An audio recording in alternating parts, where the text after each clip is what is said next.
আর ওয়াকফ নিয়ে আমি আর বলবো না, নতুন করে আমাকে বারবার ডোন্ট ইনসিস্ট মি। ওয়াকফ আমাদের এখানে কোনো কোশ্চেন নেই। যদি ওয়াকফ নিয়ে আন্দোলন করতে হয় দিল্লিতে যান, এখানে নয়। বাংলায় আপনাদের কোনো প্রবলেম নেই, বাংলায় আমি আছি, মনে রাখবেন। আমি হিন্দুর প্রপার্টিতেও নয়, মুসলিম প্রপার্টিতে।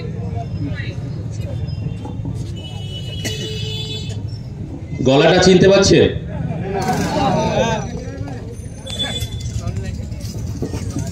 শোনালাম এই কারণেই, আমার রাজ্যের অভিভাবিকা, আমার রাজ্যের মুখ্যমন্ত্রী, তিনি মাঝে মধ্যে হিজাব পরেন। ধর্মতলা রেড রোডে যান, কি বলে আমরা নিজেও বুঝতে পারি না। যারা ৫ ওয়াক্ত নামাজ পড়েন তারা লজ্জায় মাথা নিচু করতে হয়। কি ইনশাআল্লাহ সুবহানাল্লাহ এই সমস্ত বলে তারপরে কি বলেন, দোয়া আদায় করেন, তারপরে ওই আল্লাহ ভগবান একটা হিন্দি স্লোগান দিয়ে।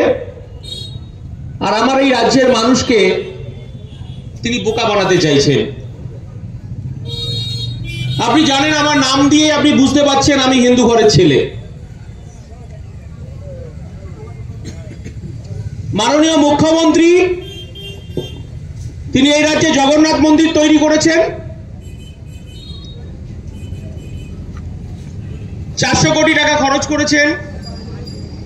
কার টাকা খরচ করেছেন?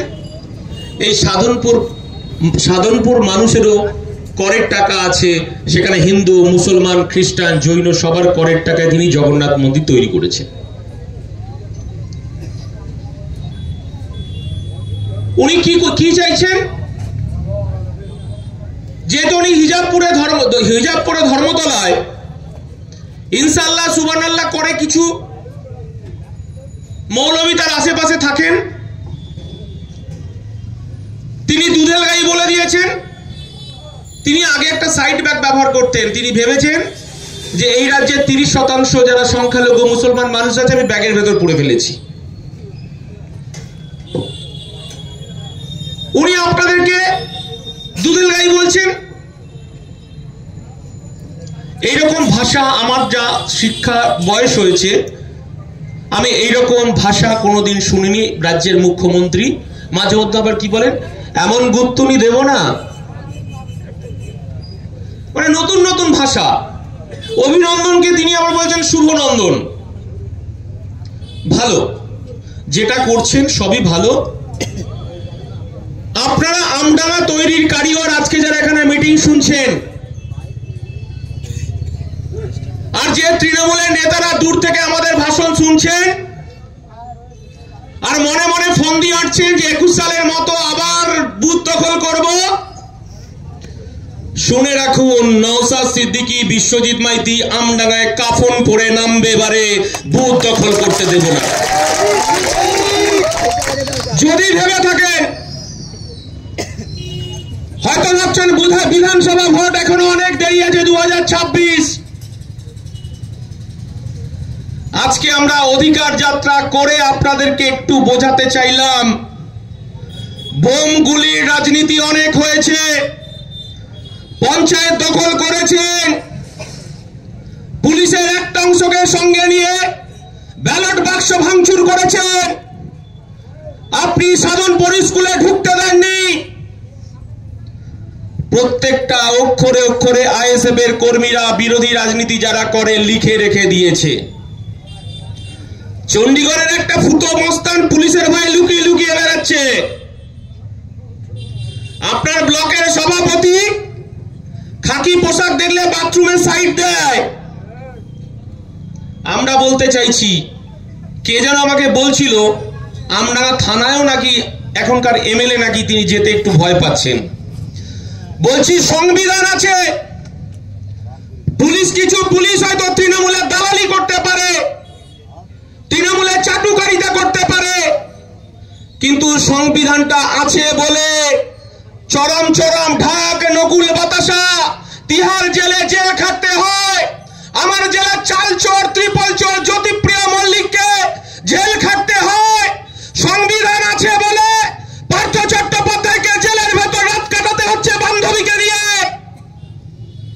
সংবিধানটা আছে বলে তৃণমূলের ফুটো মস্তানগুলো তারাই দাদাগিরি বন্ধ হয়েছে। আমরা আমাদের দায়িত্ব বেড়ে গেছে। নির্বাচনে কে কোথায় ভোট দেবেন আমরা জানি না। আমরা এই কথাটা বলতে চাইছি যে আমডাঙ্গায় আবার বোমা ঢোকা শুরু করেছে তৃণমূল। প্রত্যেকটা পঞ্চায়েতে পঞ্চায়েতে মশলা ঢোকাচ্ছে। আমরা শুধু এই কথাটা বলতে চাইছি, তৃণমূলে যারা 2 পয়সার ফুটো মস্তান আছেন তারা কান খুলে শুনে রাখুন। আমারও 2 বছরের বাচ্চা আছে। যখন সে আমার 2 বছরের বাচ্চা তার মায়ের পেটে ছিল তখন জেল খাটছি আমি নওশাদ, 88 জন। রাকেশরা আমার কাছে ফোন করে বলছে, দাদা আপনার ছেলেটা হয়তো বাঁচানো যাবে না, বৌদি ভেঙে পড়েছে, অসুস্থ।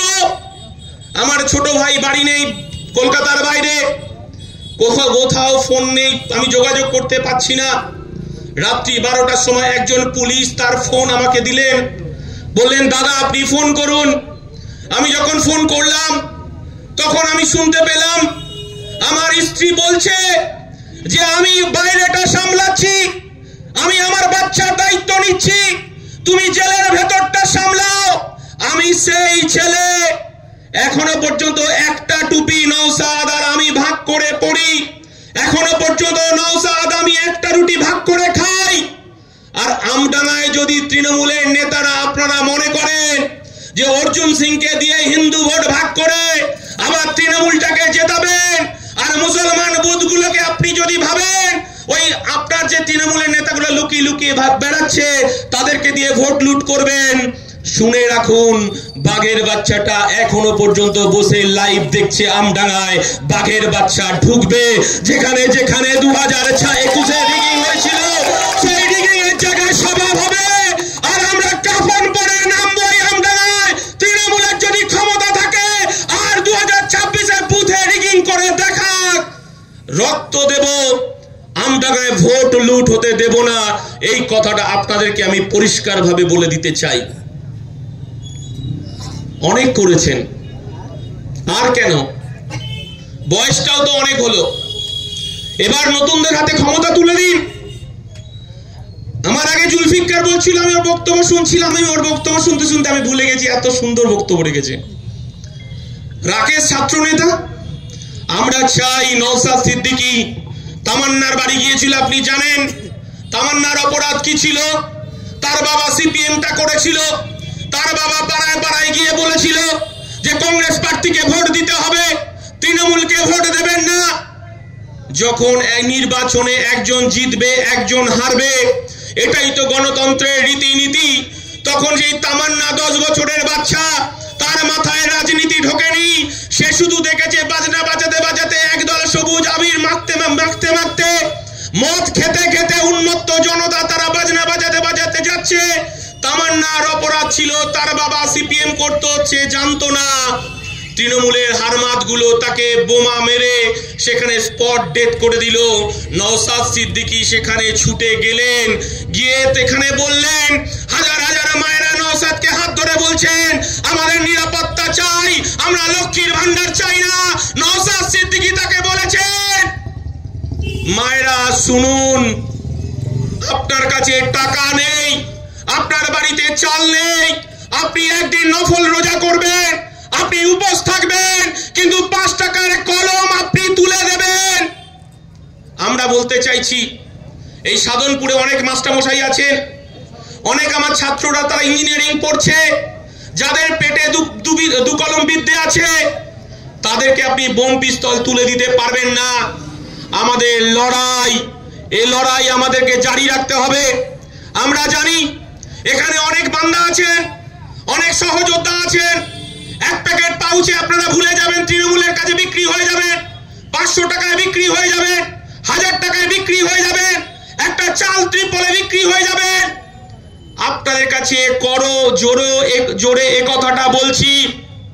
আমার দলের চেয়ারম্যান, আমার দলের চেয়ারম্যান, কেন 77টা বিজেপিকে এত ভয় পায় না মমতা ব্যানার্জি?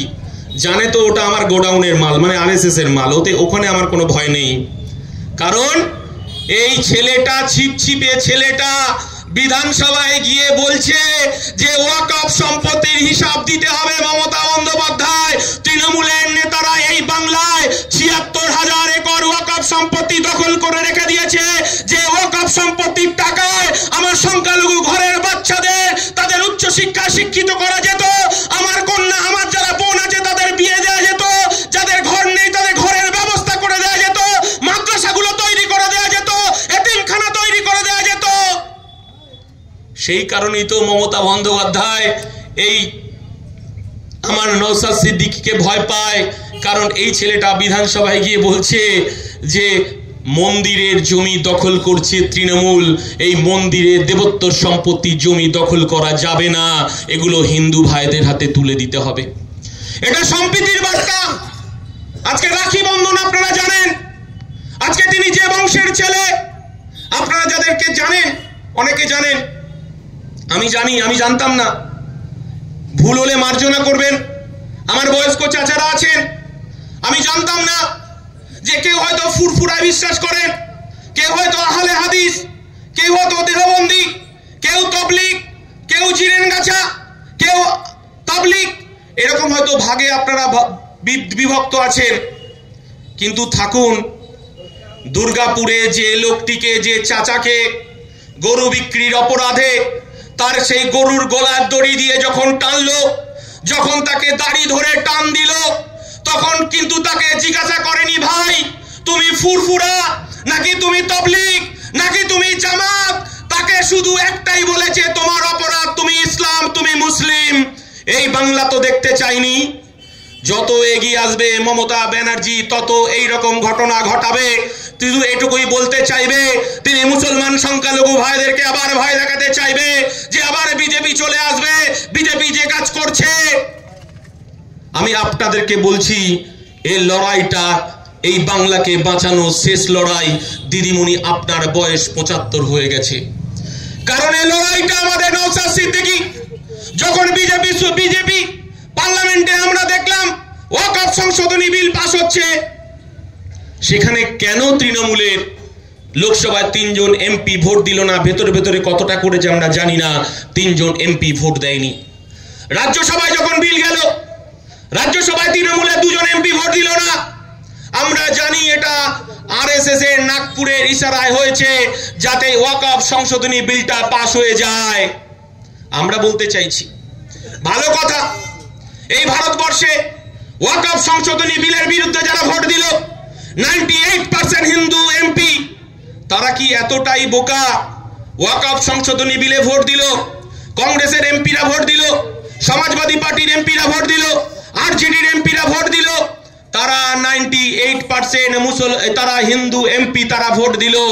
আর আমার দিদিমণি বলছে যখন ওয়াকফ সংশোধনী বিল আটকানোর জন্য আমার ধর্মপ্রাণ মানুষ, ধর্মপ্রাণ সংখ্যালঘু মানুষ, তারা যখন রাস্তায় নেমে প্রতিবাদ করছে, মমতা ব্যানার্জি তিনি পুলিশকে লেলিয়ে দিলেন, এই আন্দোলন করা যাবে না, দিল্লিতে যেতে হবে আন্দোলন করতে গিয়ে।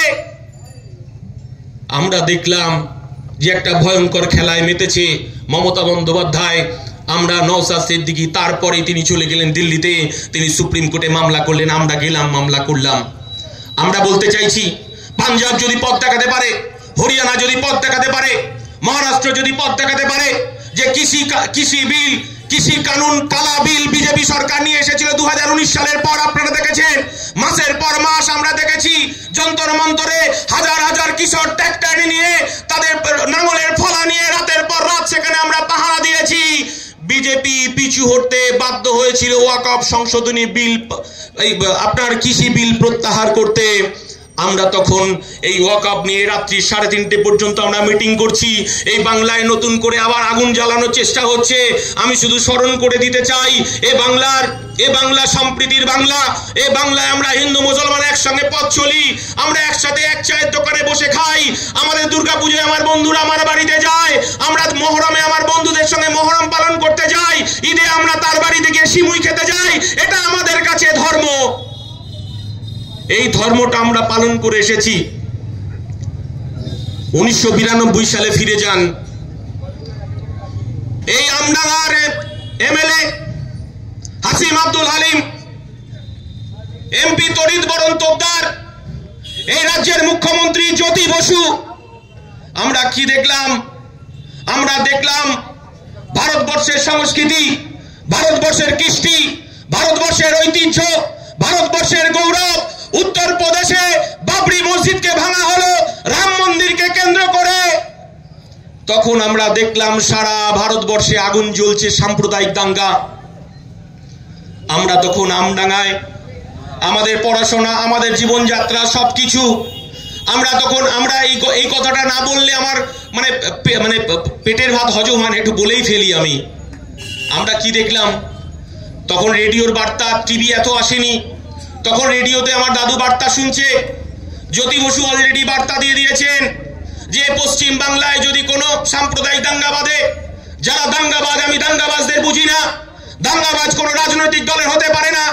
আমি আমার পুলিশ প্রশাসনকে বলে দিয়েছি, মাথা লক্ষ্য করে যদি এখানে দাঙ্গা বাঁধে মাথায় গুলি করতে। এই কথা শুনে আমার মা, ঘরের গৃহবধূ, আমার ঠাকুমারা তারা ভয় পেতে শুরু করলো। তখন আমার বাবা বাড়ি এলেন। আমার বাবা মা তখন বলছে যে তাড়াতাড়ি খাওয়া দাওয়া করে শুয়ে পড়তে হবে, সারা দেশে আগুন জ্বলছে। তখন আমার বাবা বলছেন, তুমি ভয় পেও না। আমার বারাসাত কেন্দ্রের সাংসদ চিত্ত বসু, আপনারা নাম শুনেছেন। বারাসাতের এমএলএ আপনারা নাম শুনেছেন সরল দেব। আপনারা আমডাঙ্গার এমএলএ হাসিম আব্দুল হালিম, সাংসদ তড়িৎ বরণ তোপদার। আমরা রাত সন্ধ্যাবেলা বাবা পাশের গ্রামের মসজিদ কমিটির সঙ্গে মিটিং করতে গেলেন। মিটিং করে এসে ফিরে এলেন, বললে আমরা মিটিং করে ফেলেছি। যারা মৌলবী আছেন, মৌলবীদের কথা সারা গ্রামের মানুষ শোনে। তখনকার আমরা দেখেছি যে এখন হজ যদি কেউ করে আসেন, আমার মা, আমার জেঠিমা, আমার কাকিমারা এক গলা গামছা, এক গলা ঘন্টা দিয়ে রাস্তা দিয়ে চলাফেরা করতেন। এবং পাড়ায় যেমন বাঘ পড়েছে একটা এরকম আওয়াজ তৈরি হতো যে হাজি সাহেব আসছে, হাজি সাহেব আসছে, সবাইকে ঘোমটা দিতে হবে। আমরা সেই পরিবেশে মানুষ হয়েছি। আমরা সেদিনকে আমার মা সমস্ত লাইট জ্বালিয়ে দিলেন। আমরা খাওয়া দাওয়া করলাম, আমরা যেরকম জীবনযাত্রা করি সেরকম করলাম। আমার বাবা বললেন, আমরা মিটিং করে এসেছি, সারা রাত জেগে আমার মুসলমান চাচা চাচি, আমার মা, জেঠিমা, কাকা, কাকিমারা আমরা সারা রাত জেগে মসজিদ পাহারা দেব। আর এই আমডাঙ্গায় আমরা দেখেছি এই করুণাময়ী মন্দিরে আমার মুসলমান চাচারা, আমার মুসলমান চাচিরা, আমার কাকা জেঠারা পাহারা দিয়েছে।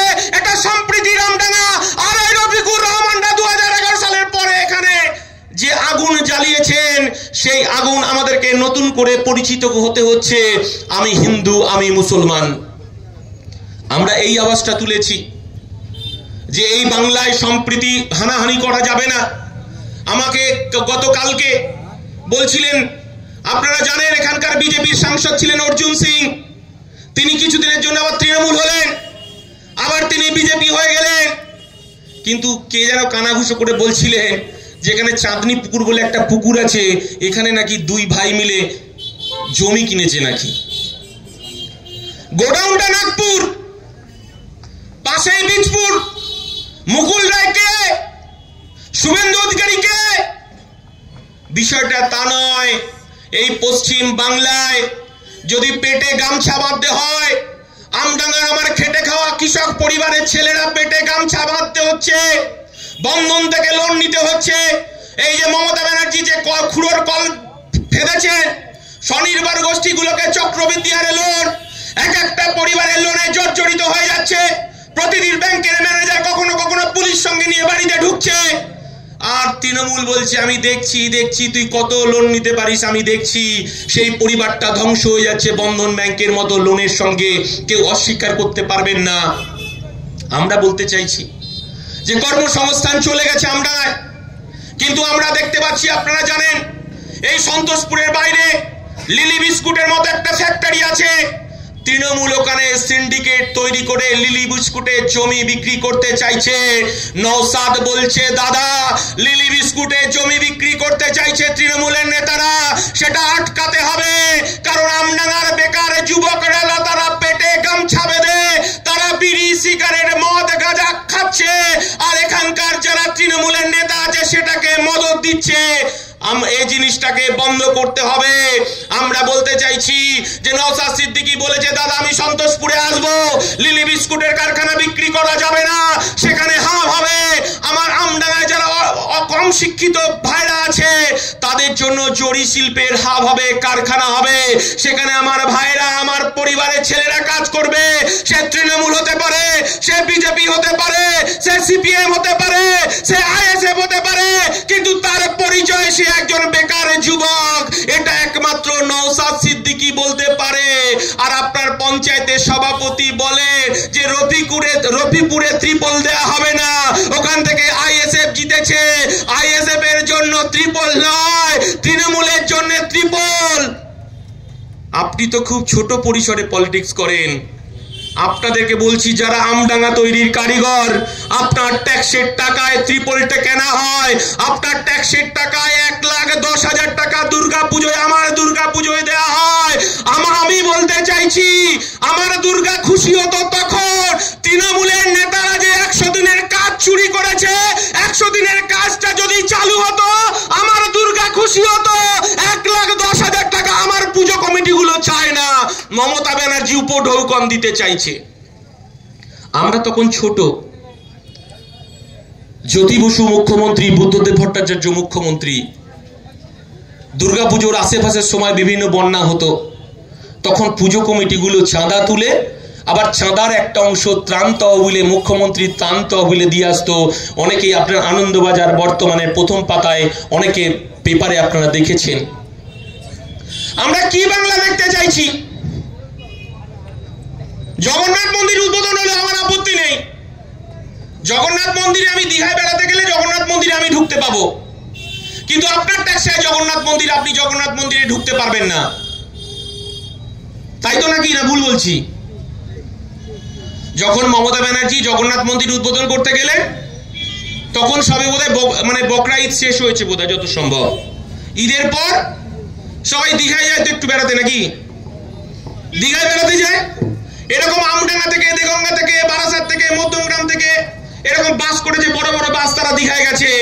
ওখানকার পুলিশ হোটেলগুলোতে বলে এসছে 3 দিন হোটেলগুলোতে মাছ মাংস খাওয়া যাবে না, আর রাস্তায় অতিরিক্ত ঘোরাঘুরি করা যাবে না। কারণ মাননীয় মুখ্যমন্ত্রী জগন্নাথ মন্দির তৈরি করতে এসেছেন। মমতা ব্যানার্জি তো বলে দিয়েছেন এসপ্ল্যানেডে, ধর্মতলায় ঈদের নামাজে সবাই তো শুনেছেন, হিজাব পরে ইনশাআল্লাহ সুবহানাল্লাহ বলেছেন। আমরা ওতেই খুশি। আমার দুর্গাপুজো আসছে, মমতা ব্যানার্জি 1,10,000 টাকা দিচ্ছেন। আমার দুর্গাপুজোয় 1 মাস প্রায় ছুটি থাকে, দুর্গাপুজোর জন্য 4 দিন 5 দিন ছুটি থাকে। আমার অনেক মুসলমান ভাইরা আমাদেরকে প্রশ্ন করে, দিদি তো নাকি মুসলমানদের ত্রাতা, বিজেপি নাকি চলে আসবে, তৃণমূলকে ভোট দিতে হবে, অনেক নাকি আপনারা বলে থাকেন। আপনার দুর্গাপুজোয় ছুটি থাকে, কালী পুজোয় ছুটি থাকে, সরস্বতী পুজোয় ছুটি থাকে, রামনবমীতে ছুটি থাকে। কই আমার ঈদের সময় তো দিদি ছুটি 2 দিন একটা এক্সট্রা করতে পারলো না। আপনাদেরকে বিচার ছুড়ে দিলাম। এটা সম্প্রীতির বাংলা, এই বাংলা রবীন্দ্রনাথের বাংলা, এই বাংলা নেতাজি সুভাষচন্দ্র বসুর বাংলা, এই বাংলা কাজী নজরুল ইসলামের বাংলা। আমি যখন আইএসএফে গেলাম, তখন আমাকে বললেন যে আমি দেখতে চাইছি নওশাদ সিদ্দিকী, আপনি সারা বাংলায় সম্প্রীতির বাংলা গড়বেন, যে বাংলা মোরা এক বৃন্তে 2টি কুসুম, হিন্দু মুসলমান, মুসলিম তার নয়নমণি, হিন্দু তাহার প্রাণ। আমাকে আমার দলের পৃষ্ঠপোষক বললেন যে দাদা, সংবিধানকে রক্ষা করতে হবে। ভারতবর্ষ বারবার ভেঙে টুকরো টুকরো হয়েছে, পাকিস্তান হয়েছে, আফগানিস্তান হয়েছে, বাংলাদেশ হয়েছে। ভারতবর্ষে যে যারা আমরা একসাথে বসবাস করছি, আমাদের সেই ঐতিহ্যকে রক্ষা করতে হবে। তিনি তো সেই জন্যই বলেন যে আমার দেশে, আমি যদি ভারতবর্ষকে একটা গাছ ভাবি, গাছের যদি ডালপালা শিকড়গুলোকে কেটে দিই, তাহলে ক্ষতিগ্রস্ত গাছ হবে। আর বিজেপি আর তৃণমূল যেটা করতে চাইছে, এই ভারতবর্ষকে ধ্বংস করতে চাইছে এবং এই ভারতবর্ষের সার্বভৌমত্ব, জাতীয় পতাকা বিক্রি করতে চাইছে এই মমতা বন্দ্যোপাধ্যায় এবং বিজেপির দল। আমরা বলতে চাইছি, 2021 এনআরসির ভয় দেখিয়েছিল। কি বলেছিলেন? ক্যাকা ছিছি, মুসলমানদের তাড়িয়ে দেওয়া হবে, মুসলমানদের জমি নিয়ে নেওয়া হবে। আর আমার দলের চেয়ারম্যান, আমার দলের বিধায়ক, ভাঙড়ের বিধায়ক আপনাদের মিটিং করে করে বলেছিল, কেউ ভয় পাবেন না, আপনার বাড়ির পাশে যে কবরস্থানটা আছে সেই কবরস্থানে আপনার বাপ জ্যাঠা কাকা 300-400 বছরের আমার পুরনো যারা আত্মীয় আছে তারা শুয়ে আছে। এই ইতিহাস কারণ নেই। অতএব এনআরসি যে ভয় দেখাচ্ছে মুসলমানদের, এটা মিথ্যে কথা বলে ভোট ভাগ করে মমতা ব্যানার্জি তার পকেটে বিজেপিকে ভয় দেখে হিন্দু মুসলমান ভোট ভাগ করতে চাইছে। 2026 আবার ইলেকশন, এসআইআর, আবার ভয় দেখানোর চেষ্টা করছেন। কেউ ভয় পাবেন না। এই বাংলার মুসলমান, এই ভারতবর্ষের মুসলমান কেউ আফগানিস্তান থেকে আসেনি, কেউ পাকিস্তান থেকে আসেনি, কেউ বাংলাদেশ থেকে আসেনি। এখানে আমার বাপ জ্যাঠা কাকা চাচা ফুপু তারা সবার সমাধি এখানে আছে, কবরস্থানে কবর দেওয়া আছে, আমাদের জমির দলিল আছে। আমাদের কোন রকম ভয় দেখানো আর যাবে না। আপনারা কেউ ভয় পাবেন না। আপনাদের কাছে রিকোয়েস্ট করছি, আপনাদের যে এসআইআর করতে চাইছে এটা নাগপুরের চক্রান্ত। আবার ভোট ভাগ করে আবার বিজেপি এবং তৃণমূল তাদের আসন ভাগাভাগি করতে চায় এই বাংলায়। আপনাদের কাছে অনুরোধ করব,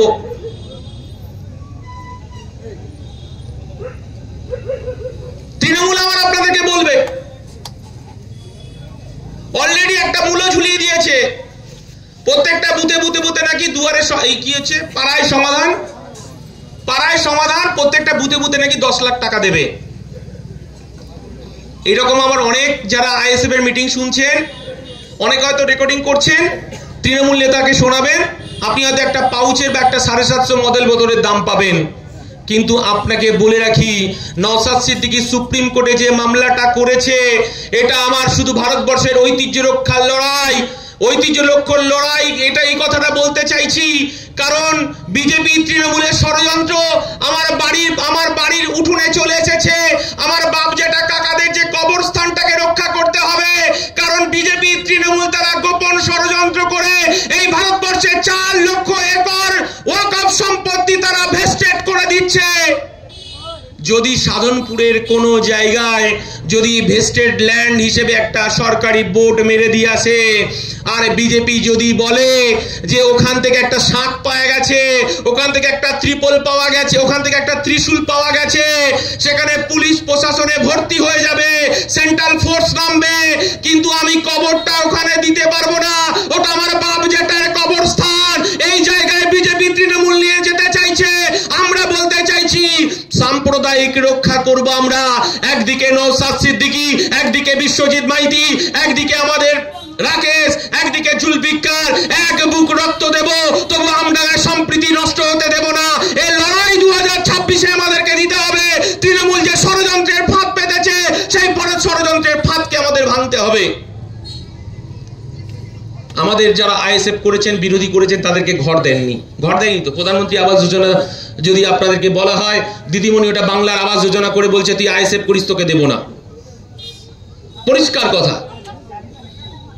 আমরা বলতে চাইছি 26,000 শিক্ষক যদি সুপ্রিম কোর্ট বলে তাদের যদি প্যানেল বাতিল করতে পারে সুপ্রিম কোর্ট, যে অযোগ্যদের যখন তুমি প্রাধান্য দিচ্ছ মমতা ব্যানার্জি, তখন পরীক্ষাটা সবাইকেই দিতে হবে।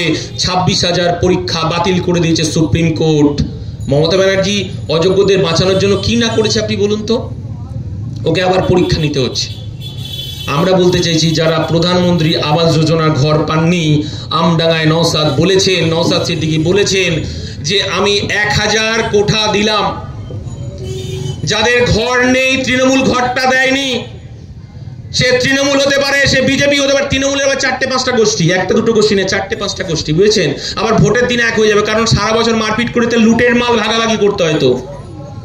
কিন্তু তৃণমূলের প্রকৃত গরিব তো আছে, তাদের বাড়ির ছবিটা নেবেন, আধার কার্ডটা নেবেন, আর আমাদের কাছে একটা ফর্ম আছে, সেই ফর্মটা ভরে বিডিওর একটা সিগনেচার হোক বা ডিএম এর একটা সিগনেচার হোক বা পঞ্চায়েত প্রধানের একটা সিগনেচার নিয়ে কপিটা আমাদের যারা আইএসএফ এর নেতা আছেন তার কাছে জমা দেবেন।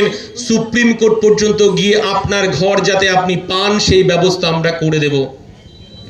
আমরা বলতে চাইছি যে আপনিও তো পাড়ায় পাড়ায় মিটিং করলেন যে 100 দিনের কাজ কেন বন্ধ হয়ে গেল, বিজেপি সরকার জবাব দাও, বিজেপি সরকার জবাব দেয়। মমতা ব্যানার্জি পাড়ায় পাড়ায় মিটিং মিছিল করলো না? আমরা সেদিন বলেছিলাম যে মমতা ব্যানার্জি চলুন একবার গিয়ে সুপ্রিম কোর্টে মামলা করি যাতে গরিব মানুষের 100 দিনের কাজটা চালু হয়। পিছনের দরজা দিয়ে মমতা ব্যানার্জি পালিয়েছে। কারণ 100 দিনের কাজের টাকা চুরি করেছে কে? গ্রামের সুপারভাইজার, গ্রামের পঞ্চায়েতের সদস্য, গ্রামের পঞ্চায়েত সমিতির মেম্বার। তারা আমাদের যারা গরিব মায়েরা কাজ করেছে, কোথাও 100টা কাজ করলে